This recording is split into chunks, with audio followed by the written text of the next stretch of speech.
예레미야 42장, 43장을 보겠습니다. 먼저 우리 잘 아는 것 다시 한번 복습하겠습니다. 성경은 누가 기록했습니까? 성경은 성령의 감동하심을 받은 사람들이 하나님으로부터 받아 기록한 내용이 바로 성경입니다. 성경은 왜 기록되었습니까? 바로 믿음으로 말미암아 구원을 얻게 하며 하나님의 사람을 훈련시켜서 하나님의 사람의 자격과 능력을 갖추어 하나님을 기쁘시게 하는 선한 일을 행할 능력을 갖추기 위함입니다. 어떻게 성경을 가르쳐야 됩니까? 성경은 하나님의 말씀이라고 가르쳐야 됩니다. 그리고 이 성경은 그러므로 성경이 성경을 해석하고 성령의 조명함을 받아 성경을 해석해야 합니다. 오늘 예레미야 42장과 43장에서는 지난주에 봤었던 41장에 있던 것처럼 바벨론 왕 느부갓네살이 세운 이 총독을, 유다 총독을 이스마엘이 살해하고, 이스마엘은 이 남은 백성들을 다 주장해서 암몬으로 끌고 가려고 하다가 달려나온 요하난의 방해로 또 남은 유다 잔류 사람들이 요하난 편에 서버림으로 인해서 이스마엘은 자기 수족들 몇 명과 암몬으로 도망갑니다. 이 요하난과 남은 이 잔류 병력들은 어떻게 해야 됩니까? 이제 거기 있으면은 분명 바벨론이 책임을 추궁할 때로 올 것이요. 그런다고 애굽으로 가자니 그것은 안 되는 것 같고, 왜냐하면 애굽은 창세기에서부터 애굽으로 가지 말라고 계속해서 믿음의 선진들에게 그렇게 하나님이 말씀하셨기 때문에 가지 말라고 한 것이고, 그래서 사실 이 요하난과 그 잔류 인원들은 사실 진퇴양난에 빠져버렸습니다. 이러지도 못하고 저러지도 못하고. 그런데 그들의 마음속에는 애굽으로 가고 싶은 마음이 굴뚝 같았습니다. 왜냐하면 애굽에 가면은 전쟁도 없을 것이요, 기근도 없어질 것이요, 어떠한 고난도 없을 것이니 애굽으로 가는 것이 제일 좋겠다라고 속으로는 생각했죠. 근데 그것을 자기가 입으로 표현하기가 사실 애매한 것이죠. 그래서 예레미야를 사용하기로 결정했습니다. 예레미야는 하나님의 선지자임을 모든 백성들이 다 아니까. 그래서 예레미야에게 기도 요청을 합니다. 자, 기도 요청을 하는데 이렇게 기도 요청을 합니다. 당신의 하나님 여호와께 기도해 주소서. 여기서 참 이 호칭이 애매모호합니다. 예레미야에게 당신의 하나님 여호와께.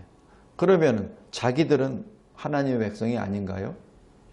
여기서 이 사람들의 이 중심이 여기서 사실 드러납니다. 그런데 기도해달라고 해놓고 조건을 이렇게 달아요. 우리의 탄원을 듣고 이 남아있는 불쌍한 모든 자들을 위하여 기도해 주세요. 우리가 마땅히 갈 길과 할 일을 보여주세요.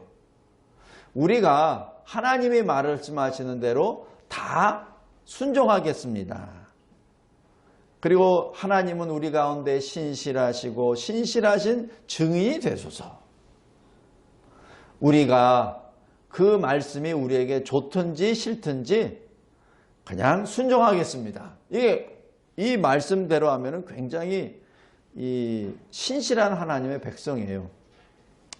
그러니까 예레미야가 이렇게 대답합니다. 너희 하나님 여호와께서, 이렇게 말합니다. 지금 예레미야는 이 단어 하나로 지금 하나님은 내 하나님이 뿐만 아니라 여러분들의 하나님이십니다. 우리 하나님이지 나의 하나님만이 아닙니다라고 지금 여기서 가르쳐 줍니다. 너희의 하나님 여호와께 내가 기도하고 너에게 응답하시는 것을, 하나님의 그 응답의 말씀을 숨김없이 낱낱이 너에게 말하겠다, 이렇게 말합니다. 자, 유다 잔류들은 자신들의 하나님이 아니라고 하고 예레미야의 하나님이라고 부르고 입으로는 하나님의 말씀에 순종하겠다고 이렇게 결론을 내렸습니다. 자, 7절부터 22절까지 예레미야에게 하나님의 말씀이 임하십니다. 언제? 10일 후에. 이 말씀은 10일 동안 예레미야는 하나님께 기도했다는 얘기고 10일 동안은 지금 이 요하난과 유다 이 잔류 인원들이 그냥 그 자리에 그냥 가만히 있었다는 것이죠. 어디 결정을 못한 거니까. 근데 예레미야에게 임하신 하나님의 말씀은 이렇습니다. 유다에 그대로 머물러 있으라. 그러면 너희들이 멸망하지 아니하리라. 바벨론 왕을 두려워할 텐데 두려워하지 말라. 내가 너희들을 지키고 너희들을 구원할 것이다. 그런데 만일 환난을 피하여 유다를 버리고 애굽으로 가면 너희들은 죽으리라. 어떻게? 칼기근 전염병으로. 칼기근 전염병은 전형적인 하나님의 심판의 도구입니다. 모두 다 죽을 것이다. 다시는 이 땅을 보지 못하리라 라고 말씀합니다. 그러면서 애굽으로 가지 말라. 경고니라. 그리고 하나님께 맹세한 너희들이 맹세했었던 10일 전에 맹세했던 그 말을 기억하고 지키라. 너희의 마음을 속이지 말라. 이렇게 예레미야가 선포를 합니다. 근데 선포할 때 대표들만 이렇게 나와서 예레미야가 전하지 않습니다. 모든 사람들, 높은 자든 낮은 자든 어린 자든 나이 들은 자든 다 모입니다. 다 모여서 이 예레미야 선지자가 직접 다 전합니다. 이 얘기는 어느 누구도 핑계 못하게 나 못 들었어 라고 얘기 못하도록 전 인원을 다 모아놓고 예레미야가 선포합니다. 직접 전합니다. 두려워하지 말라. 너희들이 두려워하는 바벨론을 두려워하지 말라라는 위로와 함께 그들의 두 마음을 지적하며 애굽으로 가지 말라라는 경고의 말씀을 전합니다. 하나님은 우리의 마음을 알고 계세요. 보고 계세요. 사람은 우리의 외모를 보지만 하나님은 우리의 중심을 보십니다. 이 중심을 보시는 분이기 때문에 우리 마음이 어떻다는 걸 다 알고 계세요. 그래서 이 경고의 말씀을 합니다. 이제 43장으로 넘어갑니다. 요하난과 잔류 인원들이 뭐라고 하냐면 예레미야, 내가 거짓말하고 있다. 이렇게 말합니다. 이러면서 이렇게 아주 또 바뀝니다. 우리 하나님 여호와께서. 이게 호칭이 별거 아닌 것 같은데 굉장히 좀 그들의 중심이 나타납니다. 우리 하나님 여호와께서는 절대로 애굽에 들어가지 말라고 하실 분이 아니야 라고 얘기하는 거죠.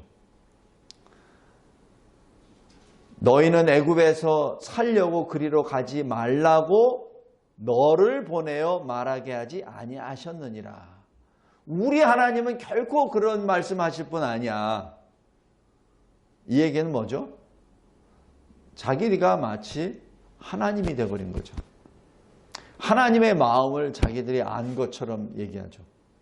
그러면서 뭐라고 이 예레미야를 평가하냐면 바룩이 누구죠? 예레미야가 감옥에 갇혔을 때 하나님의 말씀을 전해야 되는데 그 말씀을 바룩에게 받아 적어라 해가지고 받아 적어서 바룩이 하나님의 말씀을 또 전했었던 그 사건이죠.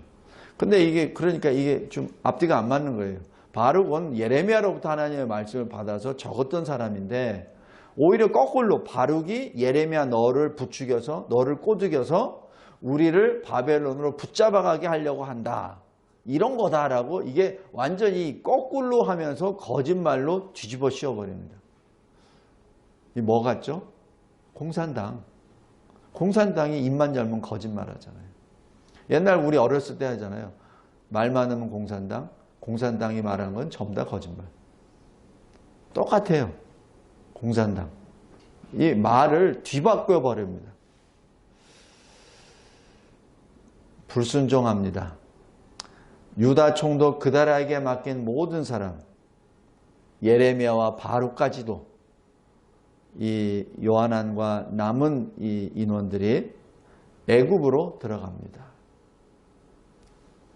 여기 다바네스는 애굽 나라의 성읍입니다. 그러니까 여기 유다에서 애굽으로 넘어가는데 이 애굽의 이 유다에 가까운 이 접경지교에 있는 성읍입니다.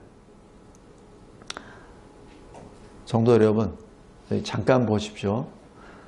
처음에 막 42장에서는 당신의 하나님께 이렇게 하다가 이제 그 답이 딱 나오니까 우리 하나님은 이렇게 말해버립니다. 자기들이 원하는 것을 행하기 위하여 하나님의 이름을 사용하고 있습니다. 그리고 자기들이 마치 하나님의 마음을 다 알고 있는 것처럼 그렇게 해석합니다. 이것은 이 당시만 있었던 것이 아니라 북이스라엘의 아합 왕, 남유다의 여호사밧 왕이 있을 때도 마찬가지였습니다. 열왕기상 22장, 역대하 18장, 19장에 각각 기록되어 있습니다. 북이스라엘 아합 왕이 아람을 공격하기 위해서 자기 혼자 하기는 힘드니까 남유다 여호사밧 왕에게 같이 연합해서 연합군으로 공격하자 이렇게 합니다. 그랬을 때 여호사밧 왕이 수락합니다. 근데 잘 생각해 보세요. 이 아합 왕은 누구죠? 그 엘리야를 죽이려고 했었던 그 악한 왕의 왕입니다. 아주 나쁜 왕이에요. 여호사밧 왕은 기도하는 사람입니다. 그리고 여호사밧 왕은 남유다의 종교개혁을 단행했던 사람이에요. 그럼에도 불구하고 여호사밧 왕이 그 악한 아합 왕과 손을 잡습니다. 참 아이러니합니다. 이 자세한 내용은 한번 읽어보세요. 열왕기상 22장과 역대하 18장 19장입니다. 그런데 여호사밧 왕은 기본이 기도하는 사람이에요. 그러니까 내가 좋다, 수락은 하긴 했는데 하나님의 뜻이 무엇인지 한번 물어보자. 지금 그렇게 묻습니다. 그래서 거기 북이스라엘에도 선지자들이 있으니까 하나님의 뜻을 먼저 알아보자 이렇게 제의를 합니다. 그러자 이 아합 왕이 이스라엘의 선지자 400명에게 물어봅니다. 400명이 한마디로 똑같이 말합니다. 주께서 성읍을 왕의 손에 넘기시리다. 가면은 이깁니다. 이렇게 얘기했습니다.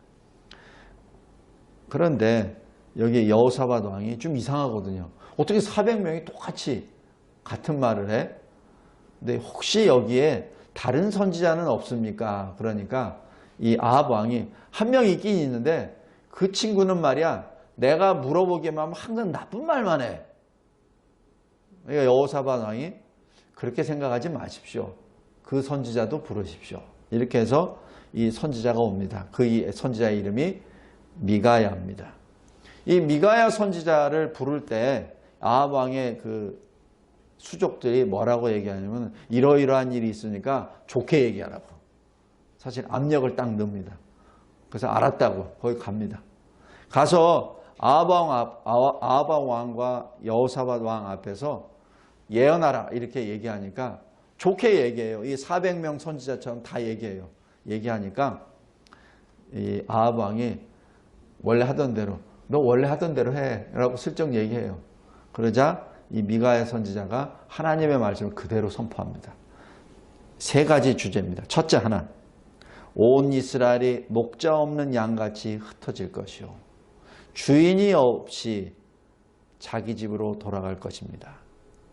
두 번째, 여호와께서 거짓말하는 영을 왕의 이 모든 선지자 입에 넣으셨습니다. 세 번째, 여호와께서 왕에 대하여 화를 말씀하셨나이다. 뭐죠? 전쟁하면 진다는 얘기입니다. 다 지고 그리고 하나님이 당신 아합 왕 당신에게 지금 분노하고 있습니다. 그 얘기입니다. 그러니까 까불지 말란 얘기죠.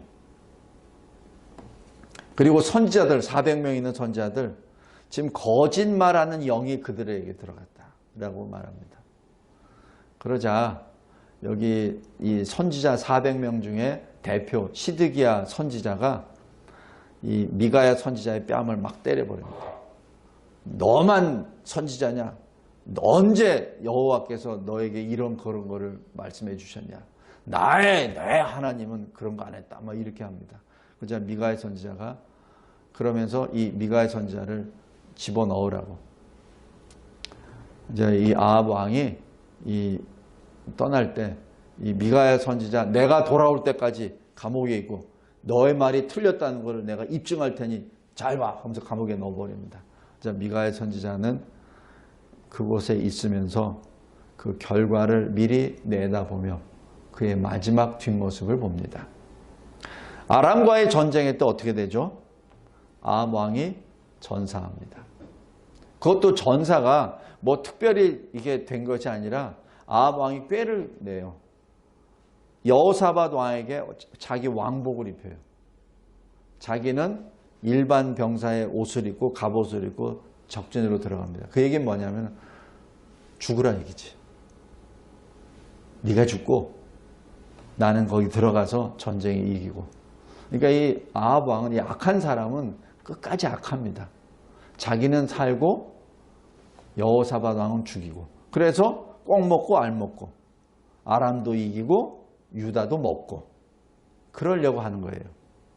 그런데 하나님은 이 아람 군사의 어떤 한 병사가 그냥 우연히 쏜, 그 역대하에 보면 나온다. 우연히 그냥 쏜 화살이 뚫어버립니다.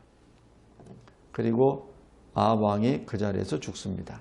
대신에 여호사밧 왕은 이스라엘 왕 옷을 입고 있다가 이 아람 왕이 뭐라고 하냐면은 군사들에게 너희들 다른 사람 보지 마. 아합 왕만 잡아. 그러니까 아합 왕에게 막 달려간 거예요. 모든 거 다 제껴놓고.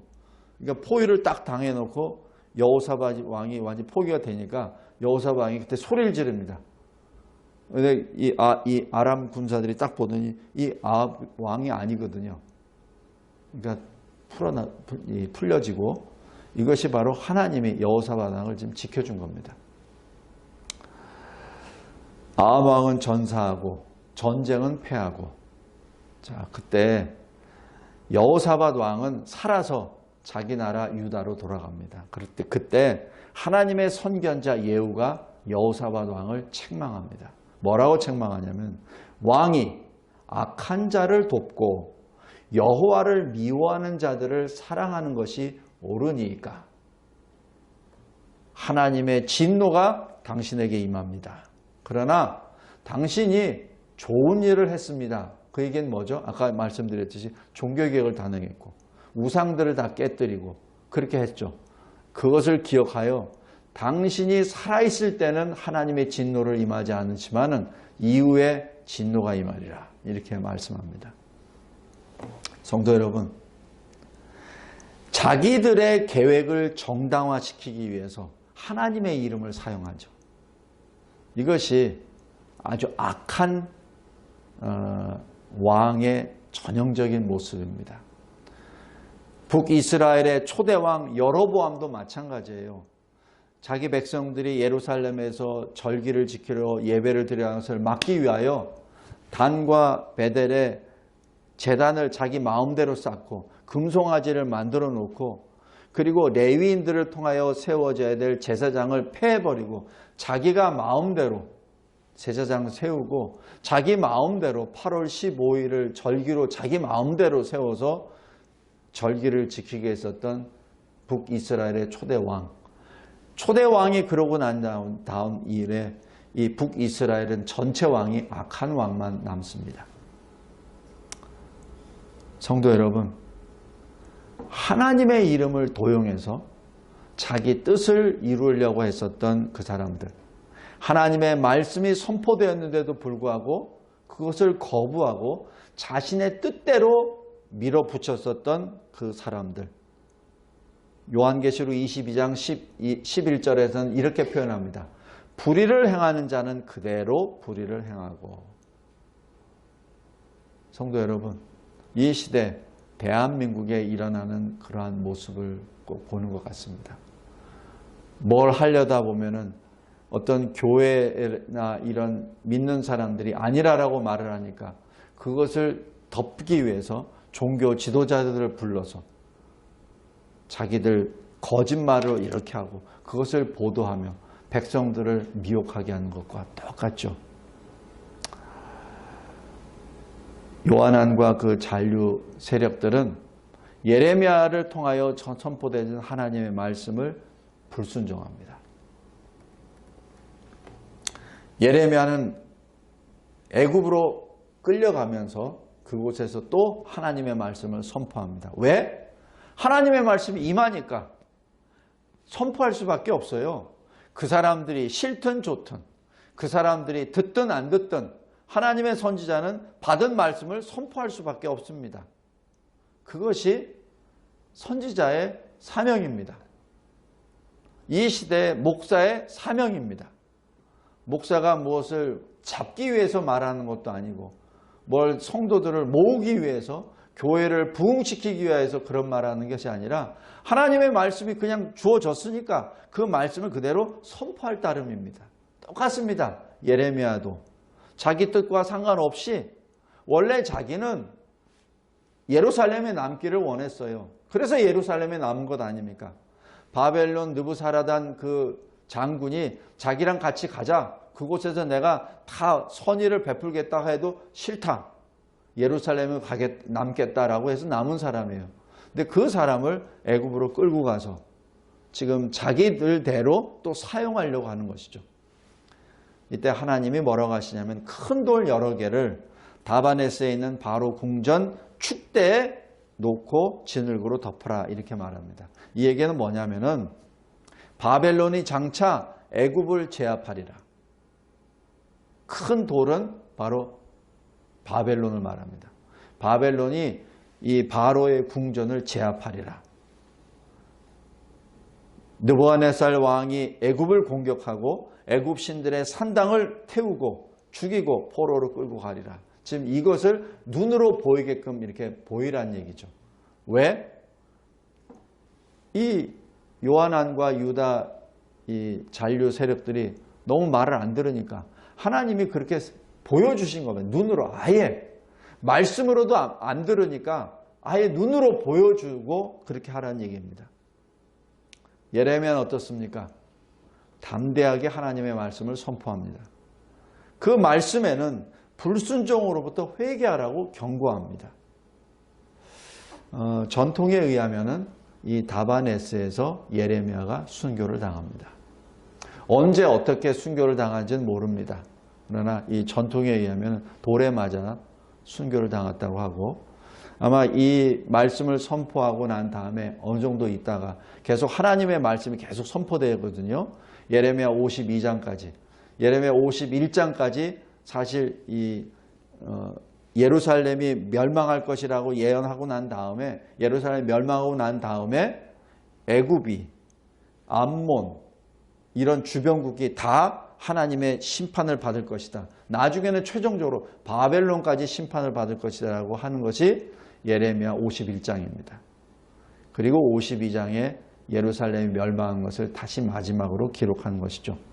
그러니까 아마 이 다베네스에서 이 예레미야는 하나님의 말씀을 계속 받고 바벨론의 이 심판까지 아마 선포하고 난 다음에 순교를 당하지 않았나 생각이 듭니다.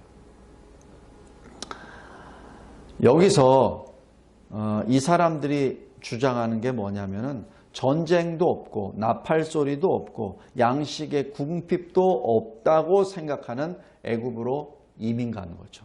요새로 말하면 이민 가는 겁니다. 자, 이민 갔죠. 그런데 지금 유다에 환란을 내리신 분은 누구죠? 하나님입니다. 바벨론 때문에 그런 것 아니에요. 바벨론은 하나님의 수단이었고 예루살렘과 유다에 내린 그 환란은 하나님의 징계였습니다. 그렇다면 왜 징계를 내리셨는지 그 하나님의 뜻을 알아야 되는데 그 하나님의 뜻을 알지도 못하고 깨닫지도 못하고 말씀을 주셨는데 듣지도 않고 거부하고 회개하지도 않고 그리고 피하려고만 합니다. 도망가려고 하죠. 뭘 도망가려고요? 하나님의 매를 지금 도망가는 거죠. 그러나 하나님이 어떤 분이시죠? 전능하신 하나님, 전지전능하신 하나님, 창조주 하나님, 모든 것을 다 보고 계시는 하나님인데 그거 도망간다고 알량하게 애굽으로 도망갔다고 그걸 내버려 두시겠습니까? 결코 않습니다. 하나님의 뜻은 무엇이냐면 하나님의 징계 앞에 도망하여 하나님을 떠나라는 것이 아니라 회개하여 하나님께 돌아오라는 얘기입니다. 제가 전에 미국에 있을 때 베트남이 패망하고 난 다음에 보우트피플에서 미국으로 온 사람들 제가 몇 사람하고 이렇게 만나본 적이 있어요. 물론 베트남에 있는 사람보다는 유복하게 살죠. 생명의 위협도 없고. 그러나 그들의 이름과 그들의 모든 삶에는 항상 패망한 나라의 사람, 그게 써여 있습니다. 아무리 그 사람이 뭘 번듯한 옷을 입고 큰 집에 살고 어떤 위에 있다 하더라도 그 사람의 이마에는 보이지 않는 낙인이 찍혀 있습니다. 멸망한 나라. 자기 생명을 유지하기 위해서 보트를 타고 망망대해를 건넜었던 구조받은 불쌍한 사람.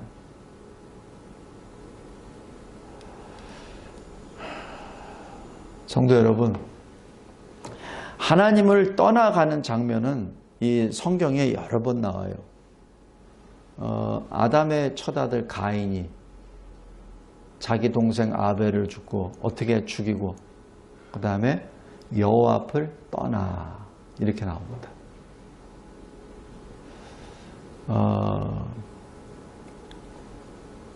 예수 그리스도를 팔고 은 30에 팔고 그리고 아주 거짓 가면을 쓰고 제자들과 같이 모여서 성찬식을 하려고 준비를 했었던 가룟 유다. 예수님이 뭐라고 하시죠? 그 성찬식은 그런 사람은 낄 수가 없는 자리거든요. 낄 수가 없죠. 그랬더니 예수님이 하신 말씀, 여기 너희들 중에 한 사람이 나를 팔리라. 요한이 바로 옆에서 저는 아니죠. 누구죠? 막 이렇게 물어봅니다. 그때 가룟 유다가 저는 아니죠 라고 했을 때 예수님이 하신 말씀, 너의 계획대로 행하라. 그 얘기는 뭐냐면은 행하라는 얘기가 아니라 회개하라는 얘기입니다. 죄를 짓지 말라는 얘기죠. 그런데 그 자리를 떠나. 똑같은 표현입니다. 떠나. 밤이 어둡더라. 이게 굉장히 의미하는 바가 굉장히 큽니다. 하나님의 뜻은 예레미야를 통하여 주시는 하나님의 백성들에게 주시는 하나님의 말씀의 뜻은 무서워서 도망가서 하나님의 낯을 피하라는 것이 아니라 왜 그랬는지 회개하고 하나님께 돌아오라는 하나님의 구원이요 경고의 말씀입니다. 자, 말씀을 맺겠습니다.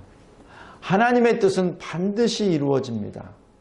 하나님은 거짓말할 수 없습니다. 하나님은 변개할 수가 없습니다. 하나님의 뜻은 하나님이 이루십니다. 그러기에 그 누구도 하나님 앞에 하나님의 뜻이 이렇다 저렇다 하면서 자기 뜻을 슬쩍슬쩍 내빌 수가 없다는 얘기입니다. 우리는 하나님을 바라봐야 됩니다. 오직 하나님만 바라봐야 됩니다. 사람은 외모를 보지만 하나님은 중심을 보십니다. 하나님을 속이려고 하지 마십시오. 사람은 속일 수 있어요. 그러나 하나님은 속일 수가 없습니다. 잠언 16장 2절에 사람의 행위가 자기 보기에는 모두 깨끗하여도 여호와는 심령을 감찰하시느니라. 예레미야 17장 10절에 나 여호와는 심장을 살피며 폐부를 시험하고 각각 그의 행위와 그의 행실대로 보응하나니라고 기록합니다.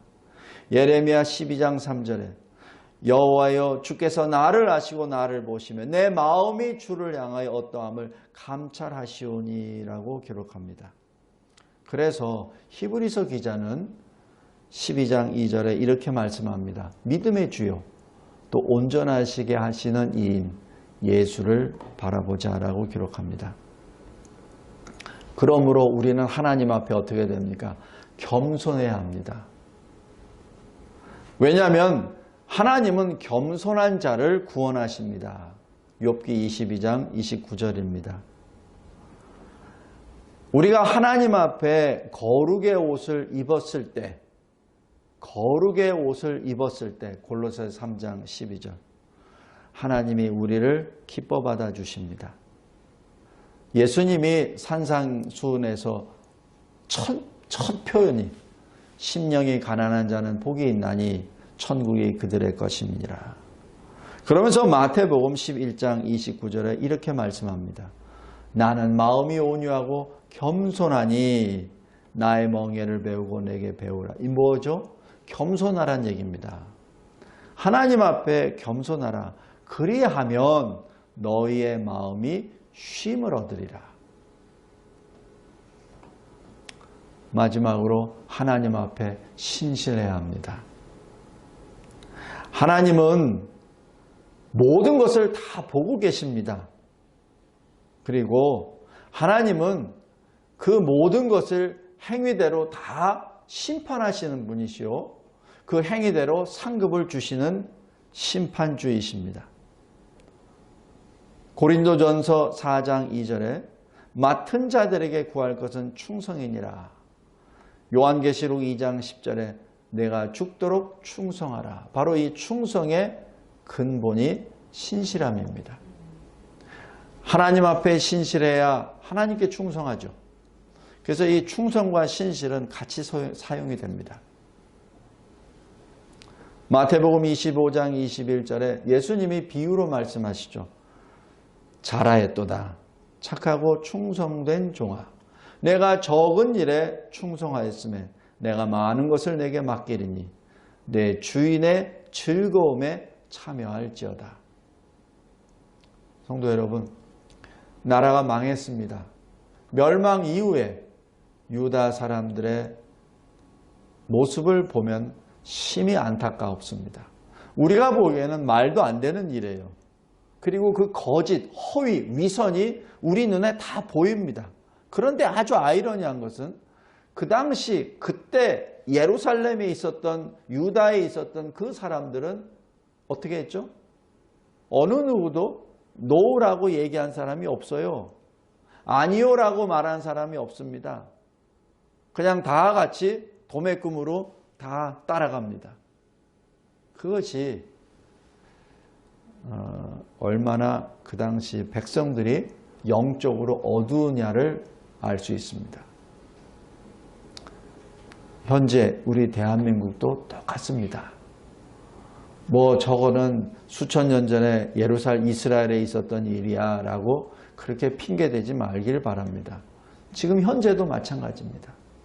거짓말이 휘윙하고 그리고 모함이 휘윙하고 그래도 그냥 나는 괜찮으니까 내 목에 칼은 안 들어왔으니까 아직 내 주머니에는 좀 뭐가 있으니까 살만한다니까 무엇을 알지 못하고 그저 도매금으로 전부 다 같이 마치 맹인이 맹인을 이끌듯이 걸어가죠. 성도 여러분, 멸망한 나라의 모습입니다. 멸망 후에 비참한 모습입니다. 지난주에도 말씀드렸지만 하나님은 그 무너진 예루살렘 성전을 복구하고 무너진 성벽을 다시 개축하는데 그 사람들을 사용 안 하십니다. 그 사람들 사용 안 하십니다. 바벨론으로 끌려가서 70년 동안 하나님의 징계를 받고 고난의 떡을 먹고 고난의 눈물을 흘린 그 사람들, 그리고 그곳에서 하나님의 이름을 부르며 회개의 눈물을 흘렸던 사람들, 그들의 자손들을 들어서 하나님은 성전을 세우게 하시고 성벽을 재건케 하십니다. 그가 바로 에스라, 스룹바벨, 그리고 느헤미야입니다. 성도 여러분, 우리는 현 이 시대가 어떻게 된다 하더라도 슬퍼할 일이 없습니다. 왜냐하면 우리에게 환난이 왔습니까? 그것은 우리의 죄 때문에 하나님이 징계하시는 것인데 그 징계는 우리를 살리시기 위한 징계입니다. 그러나 하나님을 대적하고 거부하는 자들에게는 그 징계가 아니라 심판이죠. 그런데 환난은 믿는 자든 믿지 않는 자든 동일하게 임합니다. 거기에서 믿는 자와 믿지 않는 자가 구별이 되죠. 우리는 환난 앞에 섰을 때 두려워하며 도망가는 것이 아니라 어디 안전한 일본으로, 안전한 미국으로, 안전한 태국으로, 어디로, 캐나다로, 호주로 이민 가는 것이 아니라 왜 그런 환난이 이 대한민국에 임했는지를 영의 눈으로 꿰뚫어 보고 말씀으로 확인하고 기도하며 그 환난을 믿음으로 승리하는 우리 모두가 되기를 바랍니다. 그랬을 때 하나님은 그 징계로 끝내는 것이 아니라 새로운 대한민국, 새로운 하나님의 백성을 이 땅에 다시 세우실 것이라 확신합니다. 종국에서는 이 모든 처음 하늘과 처음 땅, 바다가 사라지고 새하늘과 새 땅, 바다가 없는 곳, 바로 하나님을 대적하는 그러한 세력이 없는 곳에 새 예루살렘 성이 예비된 신부의 모습으로 내려오죠. 바로 그것이 우리가 갈 곳입니다. 이 세상에 우리는 한 번 죽습니다. 반드시 죽습니다. 죄의 삭수로 반드시 죽습니다. 그러나 우리 믿는 자에게는 그 죽음의 문이 열리는 그 순간, 그 죽음의 문이 아니라 우리에게는 영생의 문이죠. 천국의 문입니다. 그러나 믿지 않는 자에게는 그 죽음의 문이 그냥 죽음으로 끝나는 문이 아니라 그 죽음의 문이 자체가 영벌의 문이 된다는 것이죠. 그 차이입니다. 우리는 죽음 앞에 흔들릴 필요가 없습니다. 죽음 앞에 오히려 감사와 찬양을 드리죠. 마찬가지 똑같은 원리입니다.